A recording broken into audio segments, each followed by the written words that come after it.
Hi there, welcome back to my channel Trust in Rock for another presentation of my interview show RockDrop. And my guest is none other than the wonderful Mr. Jizzy Pearl of Love Hate.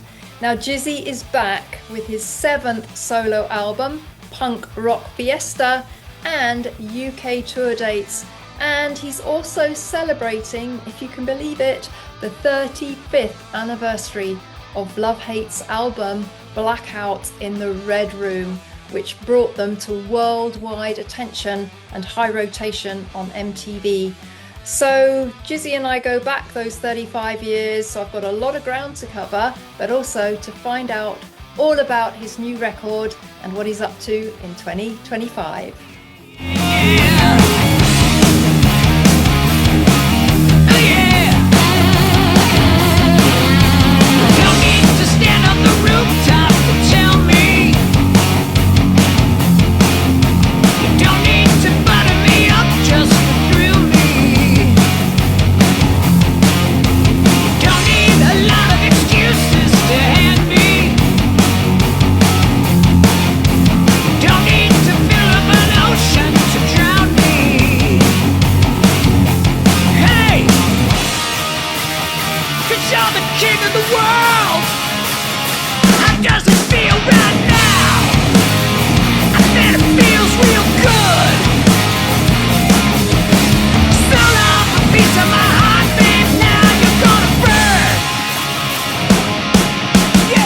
Well, Jizzy, welcome to my channel, Trust in Rock. It's so lovely to catch up with you. We join you on the eve of your UK tour and, of course, you know, new album, new single. So just how are you and how's everything going? Well, I'm good. I'm good, Vanessa. Definitely blast from the past. You and I both. I think that in our case, we both have a picture of Dorian Gray stored in our closet. You know what I mean? Because we both kind of look ageless, which is great, actually. I think it's because rock and roll keeps you young. Keeps you young, yes. Yes, Tracy Guns told me that a long time ago. And look at Oh, him. well, indeed. Well, it is lovely to see you again. And you've got your 7th album out, your 7th solo album, Punk Rock Fiesta. And I wondered, Jizzy, what's it like recording as a solo artist compared to recording with a band, as a whole band? Because I imagine that, working on your own is kind of like working in isolation. You haven't got too many people to bounce ideas off or get creative with. What's the pros and cons for you of being a solo artist? Well, the pros are you get to be your own boss and you get to have it your way. When you were, well, in the old love hate days, it was, ruled by, it was like a Klingon, actually. That's what it was. It was fight to the death for that drum part or fight to the death for that vocal part, or they just, so when you're doing it solo, you get to have it your way, which is great, unless it sucks, in which case, then it's really just your fault.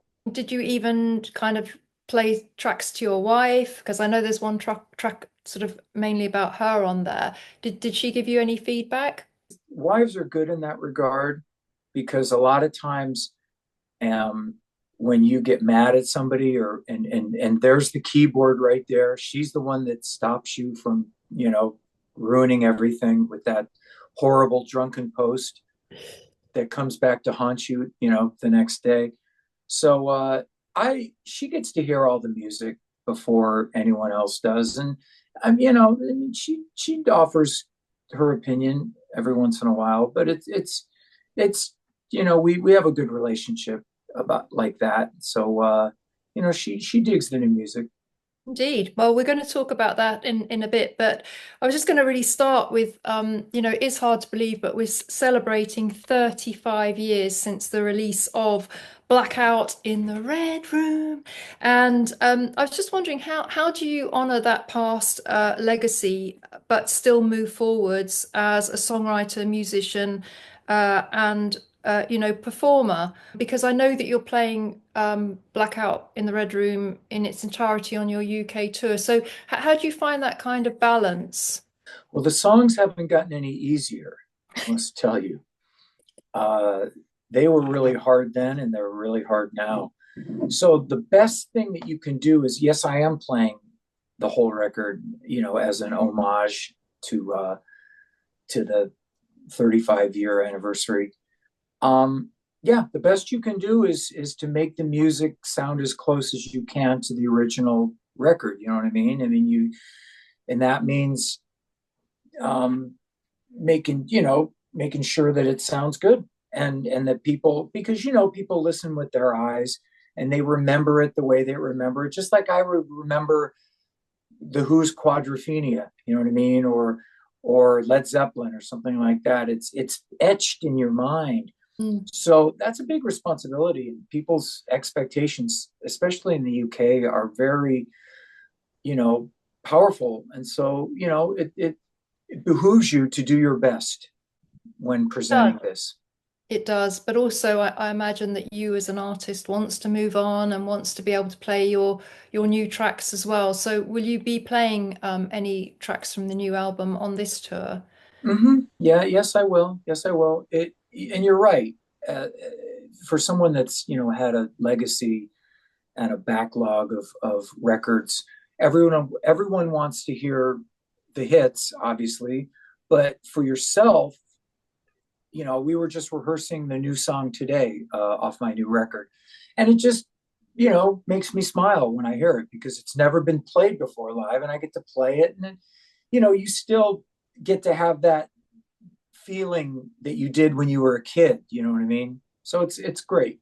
Now, you've called the album Punk Rock Fiesta, and I was wondering how does that kind of sum up the attitude and vibe of the album? Because one thing that kind of occurred to me is that attitude actually doesn't age or date. Mhm. It's kind of timeless, isn't it? People do.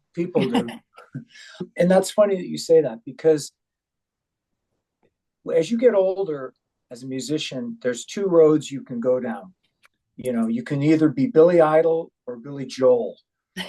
And I want to stay in the Billy Idol lane. You know what I mean? I mean, look at that guy. He's almost 70 years old and still kicking ass. Looks great. Still has that sneer. You know what I mean? And you got to admire that, which I do. And so, yeah, Punk Rock Fiesta is just my way to sort of convey my waving of the attitude flag, and not growing old and, melding into the couch with the super weed and the Netflix. I want to keep the home fires burning. That's wonderful. And that you feel like this after, 3 decades. Selling records these days is obviously complicated, and it's problematic. A lot different from when you and I were doing our thing. I mean, you went on MTV. Nowadays, the only way for me to get on MTV is to be 16 and pregnant.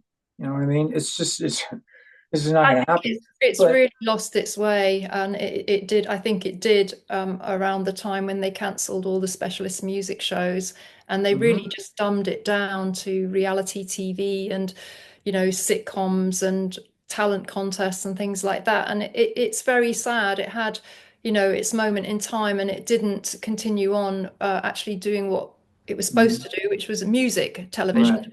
Well, I mean, you were there, obviously. It had to have been strange for you, because you were such an integral part of the whole, musical experience of that time. So it must have been strange.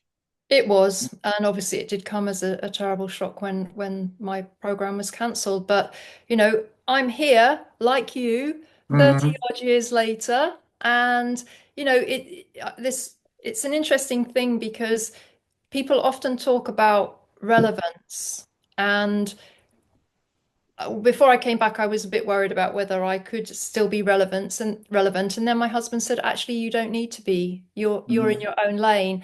And I guess you probably feel a little bit like that as well, don't you, Jizzy? Mhm. A good song is a good song. Quite. It doesn't matter if it's a punk rock song or a country song or a Or from disco 30 song. years ago, or from Yeah, as long today, as, I mean, a lot of people obviously have not stood the test of time. You know, um, I'm not going to mention names, but it happens to people. The minute you stop giving a shit about your larger than life presence that is required to get up on stage in order for people to vibe off of you and be able for you to take command of a stage, you know what I mean? And the minute you let that go, bye bye, it goes away, and so it really does matter. And I, on my YouTube channel, I talk about the art of singing, but it isn't just the art of singing. It's the art of being. When you're 20 years old, you don't have to do sit-ups. You know what I mean? You could drink all night and wake up the next day and still rock, and you're not going to have these panda bear circles under your eyes. You know what I mean? It's just, back then, it was so easy to be anything you wanted to be. I mean, you could just 23 hours a day, you could be that guy. Nowadays, it's a lot different. Nowadays, you don't, for myself, I'm sober, and obviously I'm married. So I'm not the same guy that I was. And I don't want to be the same guy that I was, because it would be just it would just be a little sad to be still, acting like you're a kid when you're not. You gotta take care of yourself, man. Every YouTube is a cruel mistress when it comes to, because everyone's got their phone up, you know what I mean? And so it's, anytime you go on stage, you have to figure that you're going to be recorded and it's going to be up on the internet forever. So that really makes me want to stay in the game. So it's good. And now here we are at the end of things.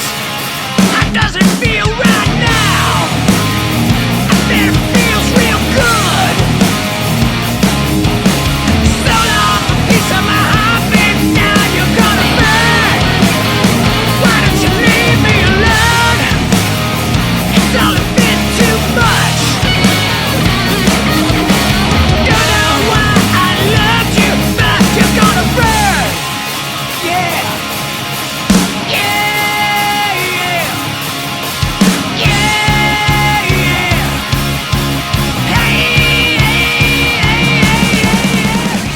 Now, your first single, You're Gonna Burn, which we've got an animated video for. Right. It sounded kind of like the battle between, the 9-to-5 grind, but also with the rock and roll lifestyle. And the grind is represented by the female. Well, obviously, the whole idea of burning my wife at the stake is tongue in cheek. A couple of people have actually emailed her, is your marriage in trouble? You know what I mean? No. It's just a metaphor. The whole idea of the woman holding up the bills, saying, get a real job. I mean, musicians have been having to deal with that for their entire lives, even before they got record deals, or even if they didn't get record deals, you know what I mean? Because people just don't think being a musician is a real job. They just don't, when are you going to get a real job? I've heard that 10 million times my whole life. Even when I had a record deal, my parents were just, this isn't going to fall through, is it? You know what I mean? It's just, because it's just such a Willy Wonka fantasy to be able to say that someone's actually paying you for making music and to be a musician. I mean, it's still a fantasy that I continue to do what I do and make music, and to be able to come back to the UK year after year after year. You know what I mean? It's amazing. It's like a paid vacation, really. I guess it's over.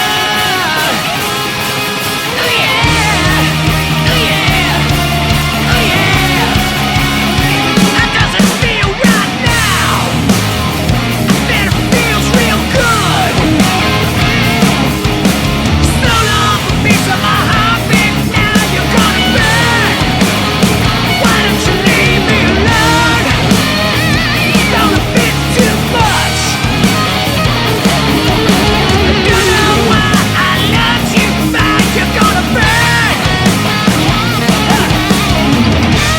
have to come to terms with the gypsy lifestyle that you've chosen. And a lot of people, and I know people that got record deals and they were on MTV, and then they sort of got screwed in their mind. They don't, they don't realize that you were given a finite amount of glory and time in the sun.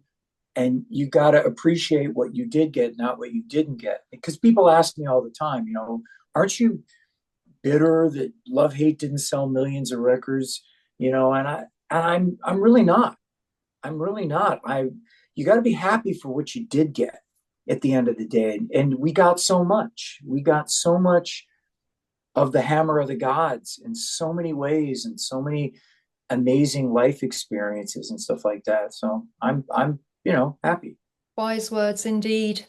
So what are you most proud of about the new album? See, these are tough questions, Vanessa. I've been doing a couple of podcasts lately that were more on the, say, Wayne's World level. So I actually have to up my game here. Well, always when you make a record and you finish the record and you put it up there and you can look at it and it exists, there's pride of ownership, you know what I mean, that you have finished something and that it rocks, and that you dig it, and it stands with the others in your legacy, like Blackout in the Red Room and Wasted in America and all my solo records. And there's just a bunch of different little trophies that I have on my bookcase that represent a time in my life. And I guess for this record, I'm happy that I was able to keep the testosterone going. Like I said, because as you get older, your tendency is to want to slow down. Your tendency is tour less, you know what I mean? Take it easy. Those knees are hurting. It's just a fact that as we get older, your body is telling you that you're not a kid anymore. So I'm happy that this record is able to sort of have that young energy. That's what I dig. I was going to concur with that because it's got a lot of really high energy on it. You mentioned earlier, Jizzy, actually, that you gave up alcohol. I believe it was around 8 years ago. And I just wondered, how has that impacted your work and creativity? Because I think some people sometimes think that alcohol makes them creative. And, I'm not so sure about that. In the beginning, when I was starting out, alcohol was a good way to get rid of the shyness. And there's a lot of musicians that are like that, but singers especially. I remember hearing stories of Jim Morrison. He was so shy that in the beginning he sang with his back to the audience because he just couldn't look him in the eye.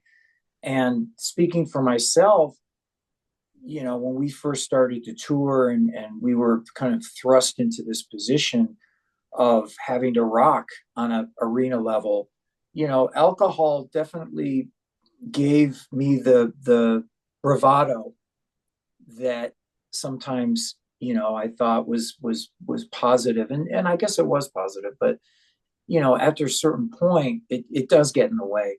And I think that not drinking is just I do the keto lifestyle. I do keto, which is a whole nother thing of discovering ways and tricks to keep you in the game. You know what I mean? And so, yeah, it definitely, it's something that I think a lot of my friends are actually sober, even if they don't want to say it. I think a lot of my friends are definitely, toning it down because, they still want to be able to rock and not be a sloppy mess.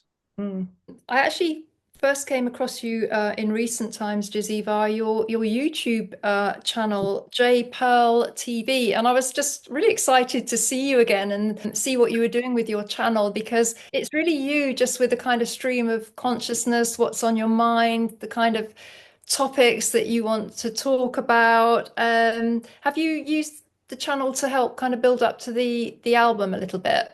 I think you've had the best description of it. It is just an evolution of when you start doing YouTube. You think the intention is to do one thing, but then it ends up being you. Essentially, you're a content creator. It's a machine that has to be fed all the time. And I'm not one of these guys that walks around with the phone, here I am in lovely Edinburgh. I just don't, you know what I mean? I don't want to be that guy. I don't want to be the tour guide. I want it to be more personal and organic and stuff. And so you end up talking about yourself, essentially. First, it's rock and roll stories. Oh, I hung on the Hollywood sign. Here's how I did it.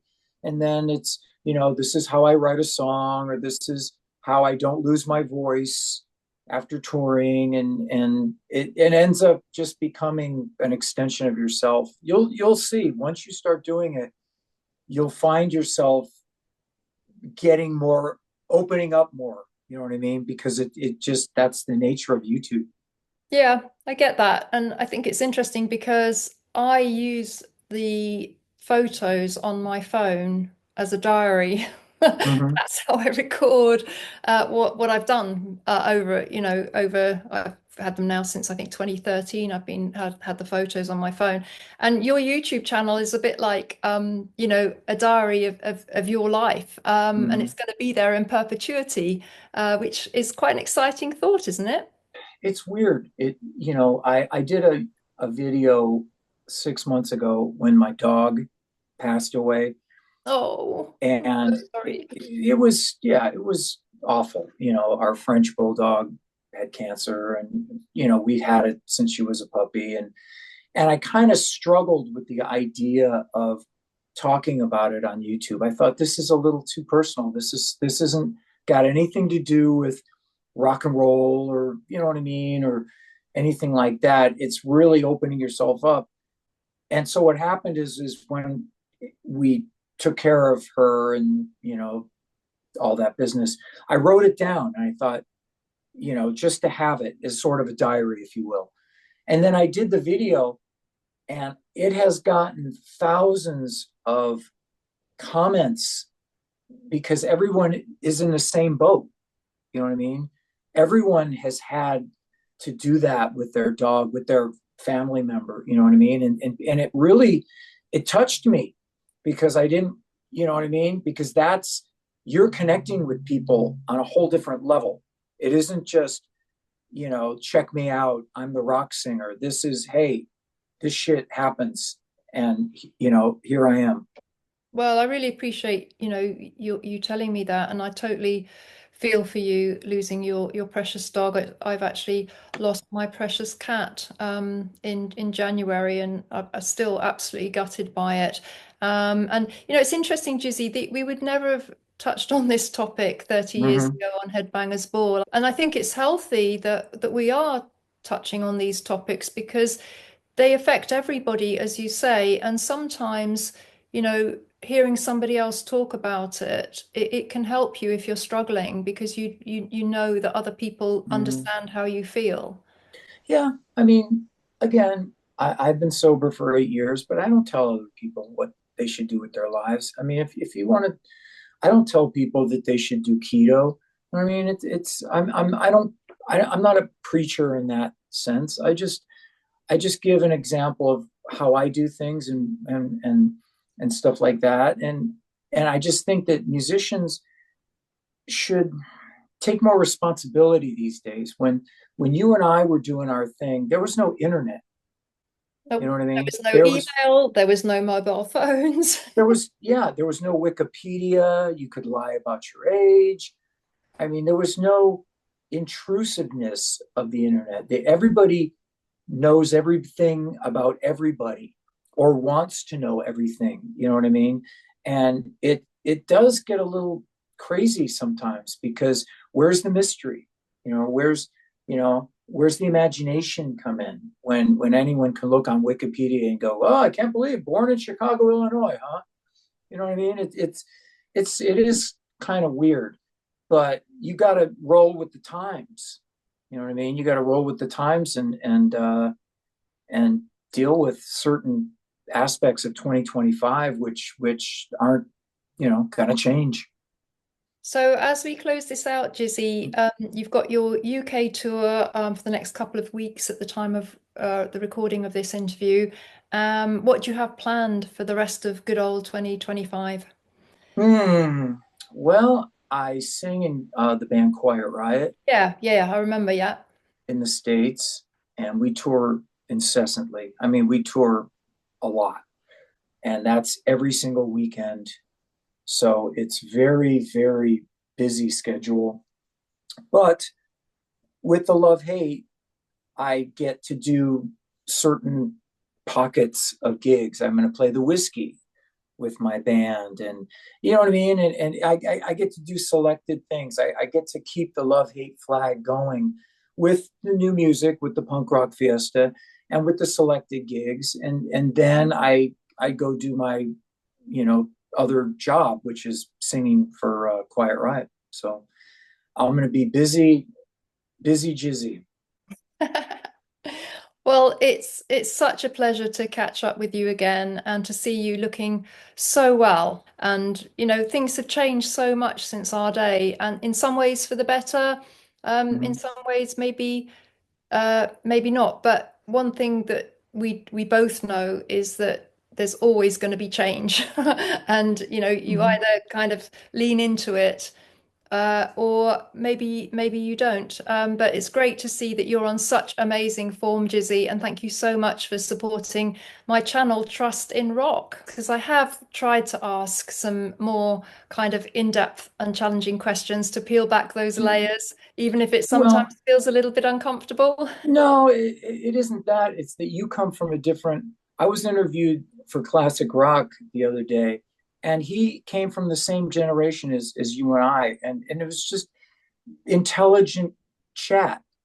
You know what I mean? A lot of people don't have lost the art of being able to communicate, and that's an interview is really just a chat. It's a communication and stuff like that. And a lot of people don't realize that even though we're just talking, this is what interviews used to be like.